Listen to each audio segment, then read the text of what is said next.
बार बादशाह अकबर को पान खाने की तलब हुई। उन्होंने अपने खास पान वाले को पान लगाने के लिए कहा। उसने पान बनाकर बादशाह को दे दिया। बादशाह ने चुपचाप पान खाया और उस पान वाले को अगले दिन आधा किलो चूना दरबार में लेकर आने को कहा।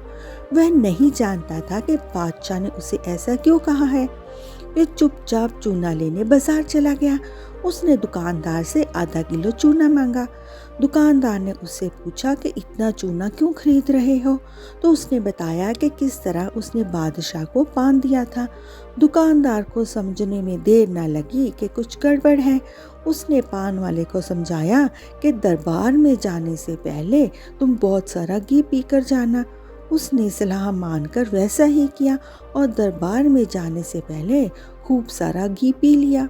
दरबार में पहुंचने पर बादशाह ने उसे सारा चूना खाने को कहा। वह हैरान रह गया। उसे उम्मीद न थी कि बादशाह ने उसे चूना इसलिए मंगवाया था, लेकिन वह तो इसके लिए तैयार था, इसलिए उसने सारा चूना खा लिया। इसके बावजूद उसे कुछ भी नहीं हुआ, तो बादशाह ने उससे इसका कारण जानना चाहा।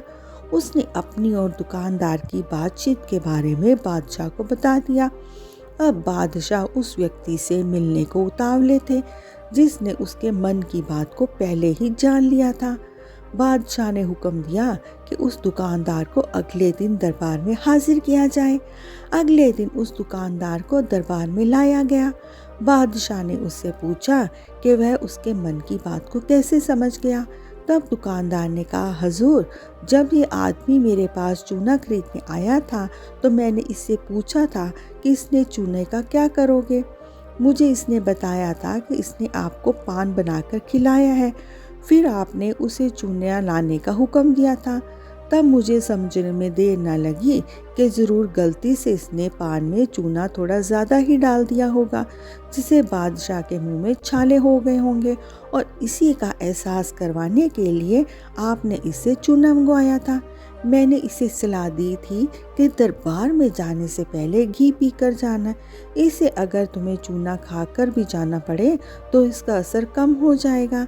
यह दुकानदार और नहीं कोई बीरबल ही थे। तो दोस्तों, इस कहानी से आपको क्या शिक्षा मिली है, कमेंट करके हमें ज़रूर बताना। देखने के लिए आपका धन्यवाद।